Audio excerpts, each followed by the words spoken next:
think the biggest thing that comes to mind to me is just that we have all kinds of different ideas that come to our head if we think, okay, what is electronic music? But really, it's kind of a simple answer. Anything that uses electricity is electronic music.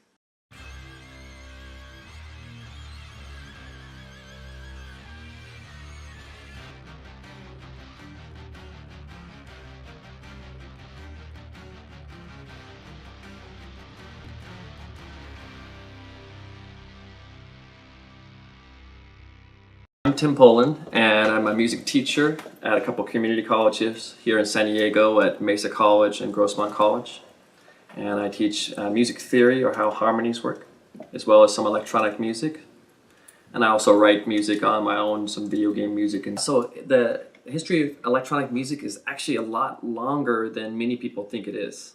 Some people think that electronic music pretty much started in the 70s and 80s with disco and different things like this, but it really goes back even before 1900.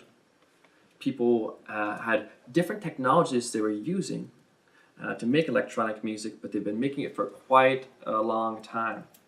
So you've probably heard of Edison and Bell and different people like this, right? And how people originally made electronic music or recorded sounds is they took a big funnel basically and yelled into it, right? And this is right around 1900, late 1800s.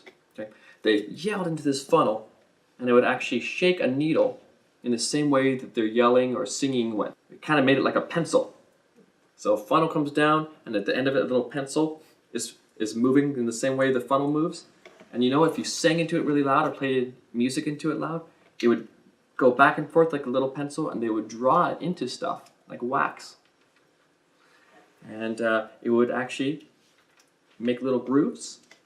And if you spun around a disc where you made those grooves on, it would make all the sounds come right back out that funnel, and you could hear it.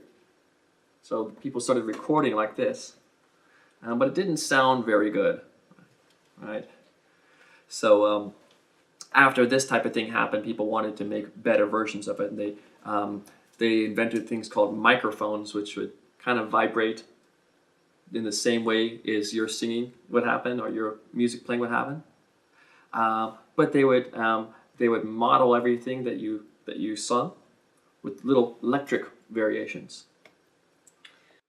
Well, there's tons of things today, and they all come back to the history, the legacy of things that happened.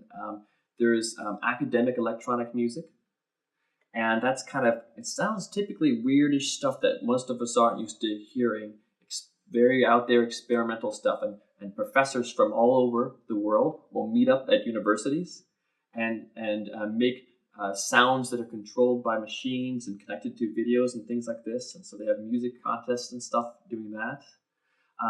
But there's also just a ton of music that came influenced from the 1970s and 80s with disco type of sounds and with drum machines.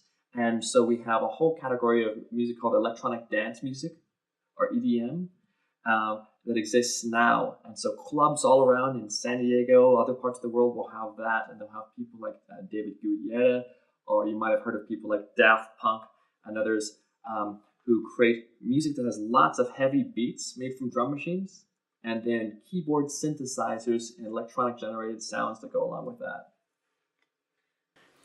Well, people in the last 20 years really changed what they've used to make music, and most of it now is made with computers that are controlled by different hardware devices, by keyboards and other things that control them.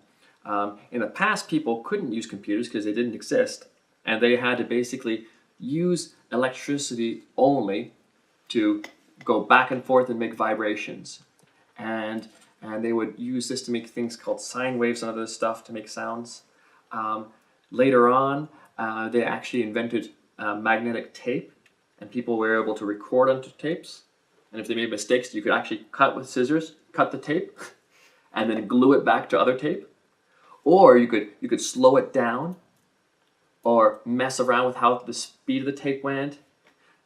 They would use different objects like springs and stuff to try to put sound effects onto things. Later on in movies, when the movie film would go by, they would write audio onto that tape. So people used to use tapes actually to do all kinds of inventive cutting and pasting and remixing of stuff.